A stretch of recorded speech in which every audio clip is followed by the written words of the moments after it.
So let's start with the most common misperception and work our way back out of it. The biggest misconception when dealing with this world is that everyone believes that everything that's happening is all about money. And basically, the motivation for money and greed is what really moves this world. People believe that everything that's going on in this world is all about a motive of accumulating more wealth. Again, that is a lie. Or maybe lie is the wrong word. It is a distraction that those with power want you to believe so you're not able to truly see what is driving and moving the world. Let's be clear. The reason why so many people are able to believe that money is the main motivation for all the systems being built up in this world is because money is the biggest motivation for themselves. Money is one of the first tools used when people are recruited into this system. And in the beginning, for most, money is what drives them. So they believe that the rest of the world is just like them. And guess what? That is probably true. But that is not the way the real world actually works. Do you know what the biggest fraternity in the world is? What organization consists of the most members in the world? That also contains most of what we deem as the rich and successful people in this world? From world leaders to business leaders to religious leaders, entertainment leaders, social activists, etc., etc. That fraternity is Freemasonry. Now, I will not get into what that is. I have made videos that cover these subjects. Many of them I may re-release so that this information is fresh and updated, just like with this video. I have made a video explaining Freemasonry if you do not understand it. Either way, the reason I have brought them up is not exposing this once secret society, but using one of their symbols to explain how the world really works. Because their beliefs are the underlying foundation of how this world system has been built.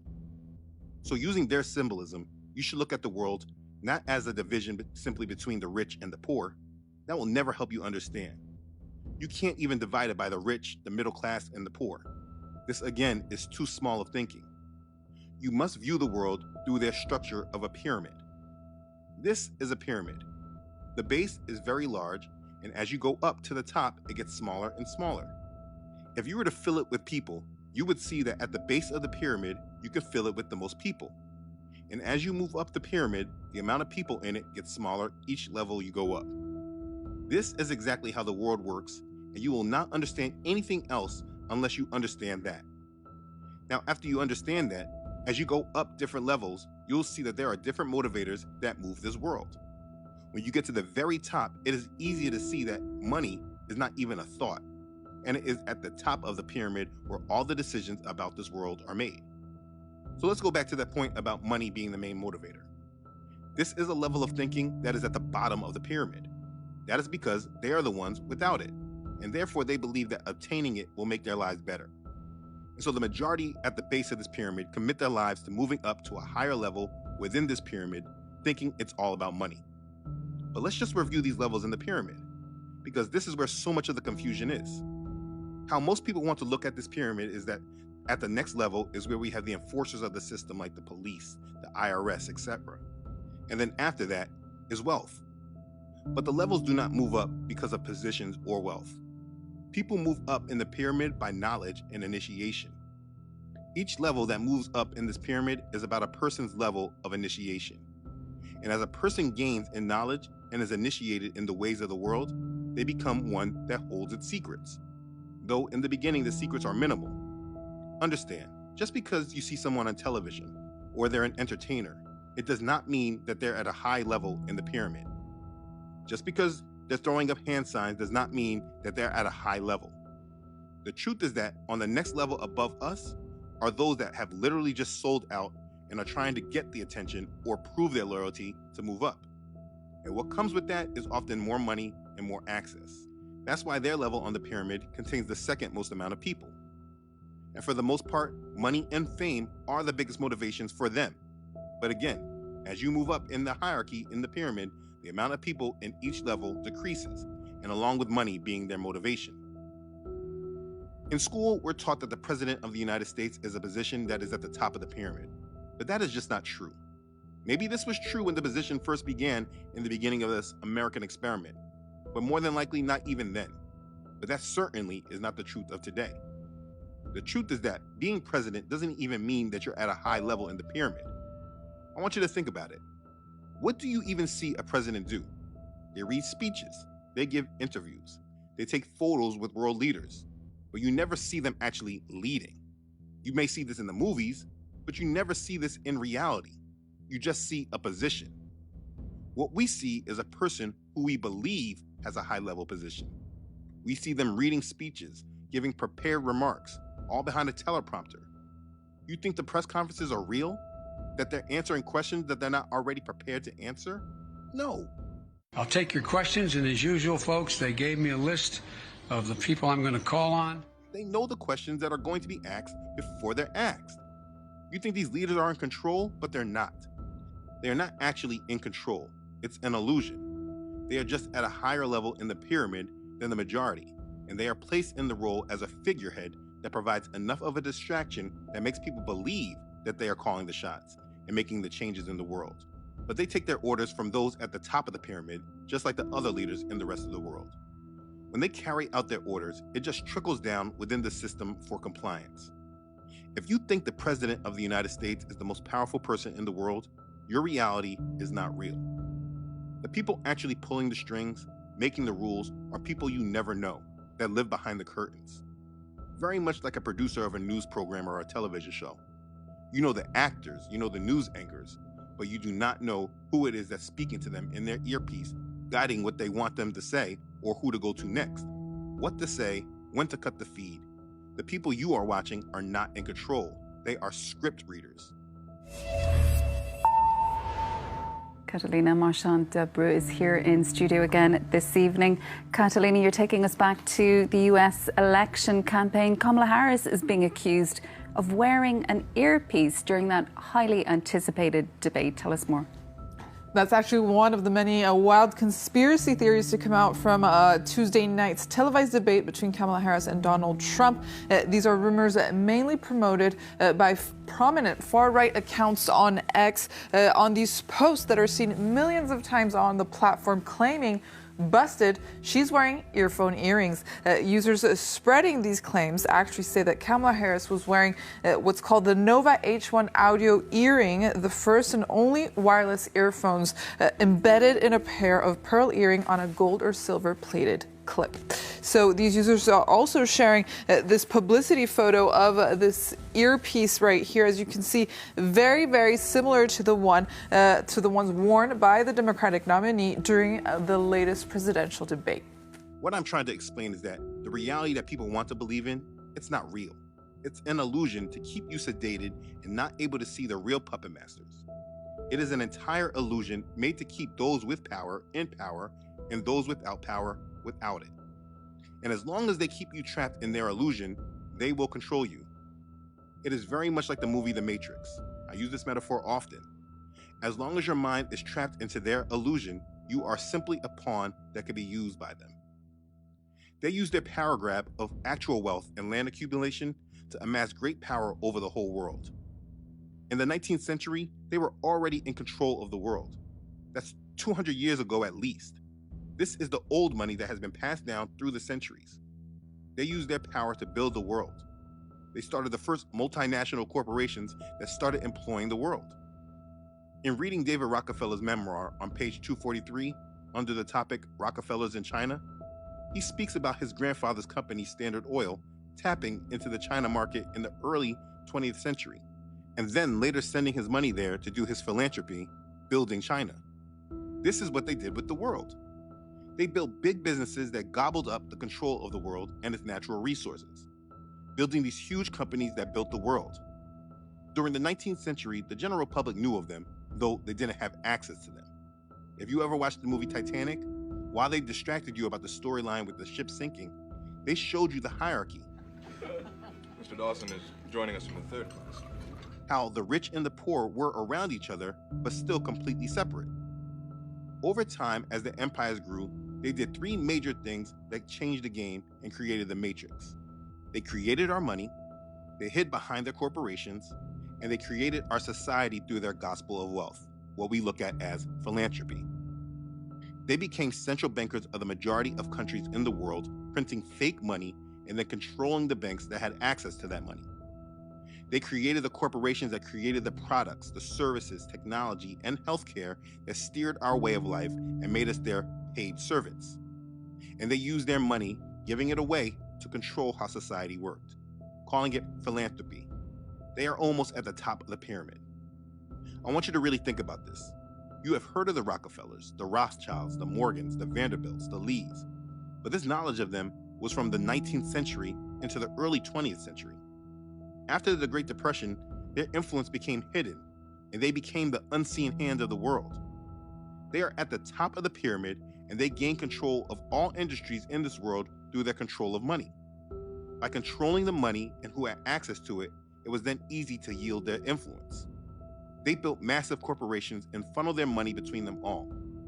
They take seats as board of directors of companies never being seen, while yielding their influence with assurance. So for instance, when the pandemic started, the new rules were synchronized.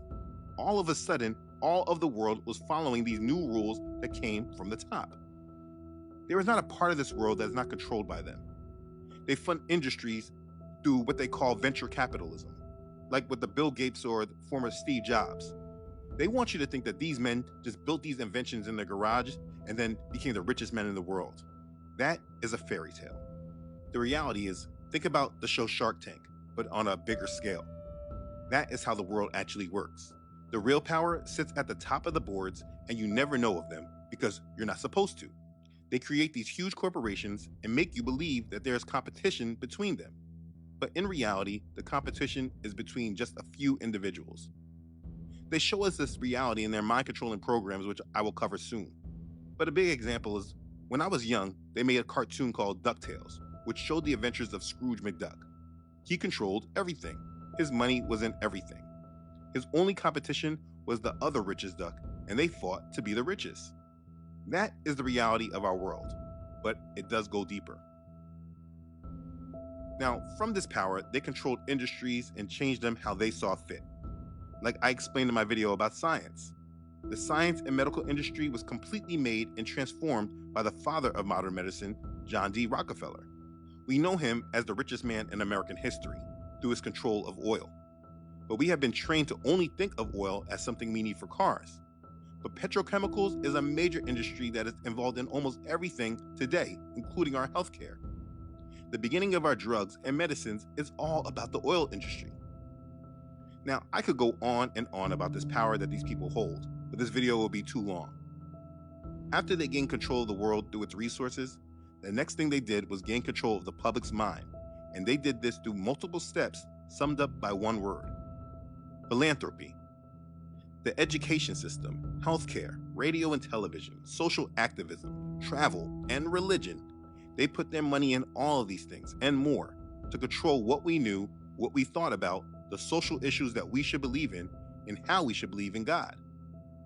Your curriculum in school has been created to keep you as a slave to their system and believe in the world that they have created. Think about it. How much of your education actually went into understanding who the most wealthy people in the world were who used their wealth to transform the world? They call it philanthropy, and they make it seem as if it was all benevolent, all for good. But if it was such a good thing, how come they hid this understanding and knowledge of them? Either way, they controlled what you know and how you learned. They reduced your ability to think critically and made you understand how to be a good follower of their system, and then they later put devices in your hand to distract you. They created your goals, making you believe that your success depended on how well you educated yourself in their system and how many degrees you obtained. Wait a minute, actually think about it. Our educational hierarchy is just like their Freemason pyramid. That's why we get degrees, just like they get degrees in their fraternity. Anyways, they controlled what you learned and how you learned. They created your textbooks and approved your curriculum. And it didn't matter whether it was public or private, but they kept the real secret of winning in this world to themselves for their own children. They were nurturing servants to their system while making you believe if you worked hard, you could be like them. And they would pluck a few people out of our communities to help sell us the dream and make it seem possible. They created the television, which is the biggest weapon in history ever used against humanity. If you have not watched my series on mind control, you should take time to go through it so you can understand more about the weaponization of the television. I'm still working on that series. But the television is a mind-controlling device that is able to hypnotize the watchers and feed them with the thoughts and feelings that they want you to feel. They created news channels to feed you with the information they want you to know, making you feel informed. They created the sports and the music and food channels or whatever else to keep you sedated and asleep while they continuously move in with their agendas. That's why what we watch on television is called a program. There are different programs for all the different types of people in this world, but it is all used to move humanity in the direction they want you to go. Your social organizations are all about making people believe that they are making the world a better place. But the truth is that the biggest social organizations are all about creating a world that these elite desire. They push their money and control within organizations that share their common interests and goals. Like the NAACP, it was never about liberating Black people and promoting justice. It was about giving Black people the illusion that it was. Religion is the same thing. They built the churches around money and made it all come down to dollars and cents. They reduced the power of God to the power of the almighty dollar and used infiltrators to transform doctrines that's leading the world to believe that all beliefs in God are the same.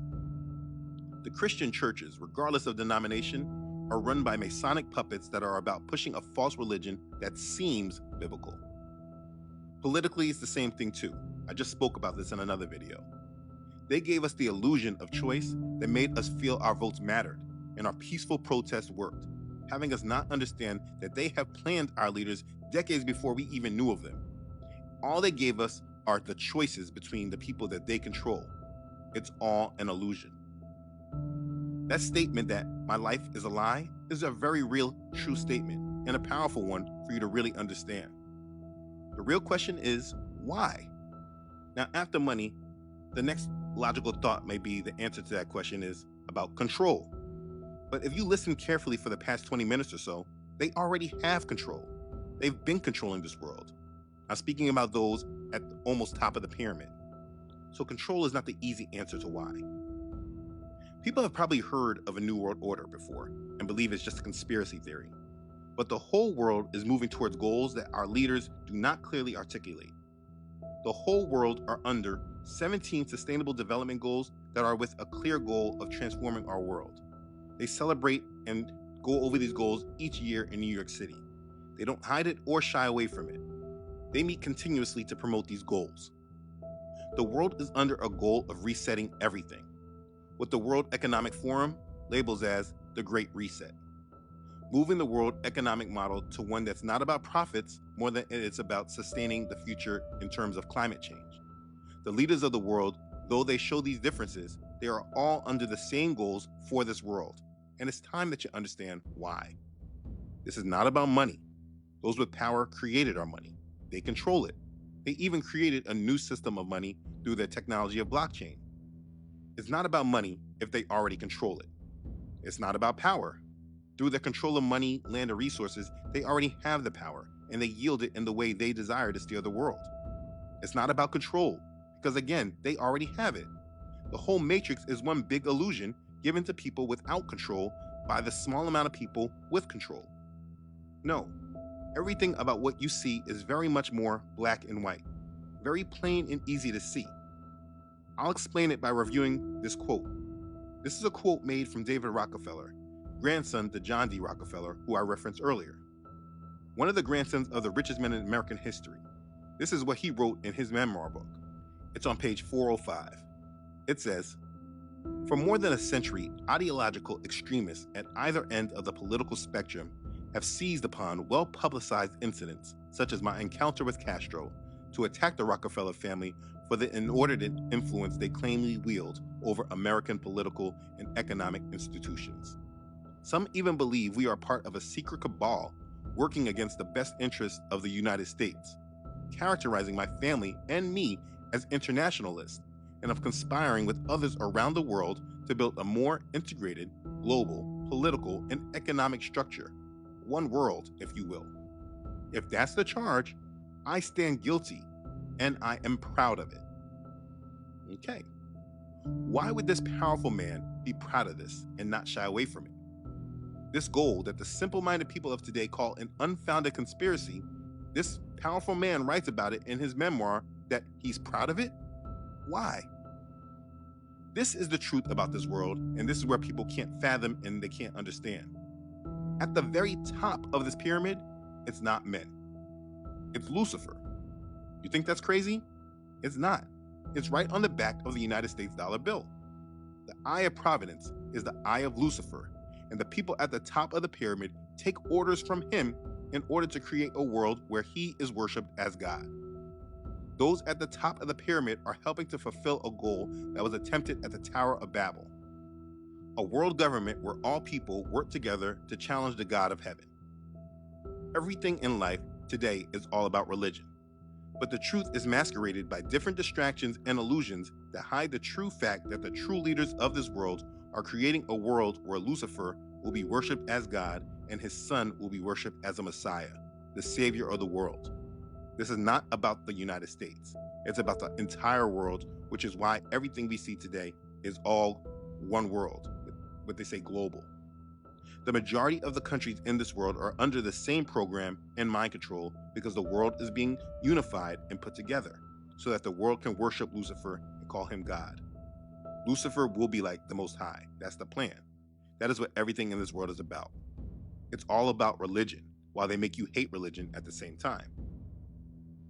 People that hate religion, which may be you, is just another part of their control because they confused everything.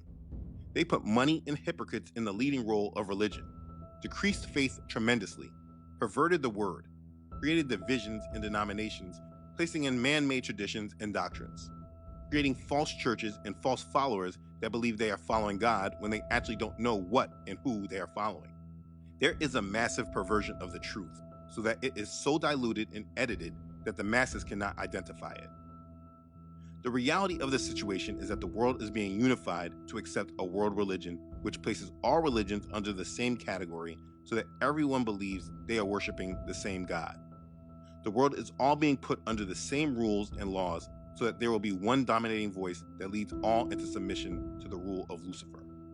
World government, world currency, and world religion are the three main goals of their new world, that once it's fully formed, the world will be under a completely satanically ruled government. And those at the top of the pyramid are those that worship Lucifer and have been tasked with creating this new world. You see, if it was all about control and power, they could have created this world 100 years ago if they wanted to, because minus the technology, their power was intact. What we have been going through for 100 years, through the past 4 generations or so, is a mental conditioning of humanity that has slowly been introduced to satanic principles and now accept them. The devil doesn't need to come in his name, and he doesn't care what name you call him. He comes in many names. There is no power in his name. His power is through lies and deception, because he is the author of confusion. He has not been working to get the masses to praise him. He has been working the masses to accept his ways and his doctrines. He desires to make evil good and good evil. He intends to disrupt and pervert all of our Creator's ways so that it is his way that is worshipped. Now, is that really that hard to believe? I mean, if you look at the world and what it has accepted just 20 years ago to what it accepts today, it is completely upside down. The values that the whole world once held onto is completely looked at as outdated and oppressive. That is because Satan is working to defeat the Most High's influence on earth. Let me give you a little more background. What is the Illuminati? It's about enlightenment. They're called the Enlightened Ones. What is the goal of Freemasonry? To spread light around the world. These are simple facts that a simple Google search can provide. But what you don't realize is that it's the light of Lucifer that this light represents. That's who the Statue of Liberty represents. That's what the torch held in Columbia represents. I mean, that's why it's the District of Columbia. The world has been prepared to accept the light of Lucifer, and it is at this time that the world now will accept it. Lucifer means light bearer. All the music you hear, all the television and movies you see are all small little sermons spreading that light. Most of the music we listen to is actually religious music that is masked as simply secular. Hail Mary to the city, you're a virgin, and Jesus can't save you. Life starts when the church ends. That's why people like Diddy were made to be stars. He is a tool and is celebrated for it because he has successfully shown that Satan is in the midst of everything and the people don't care enough to change their ways. Or do you remember that guy, Lil Nas X? One with extremely limited talent was given fame for what reason? Because he put forth satanic principles, a couple of years ago, he was a part of a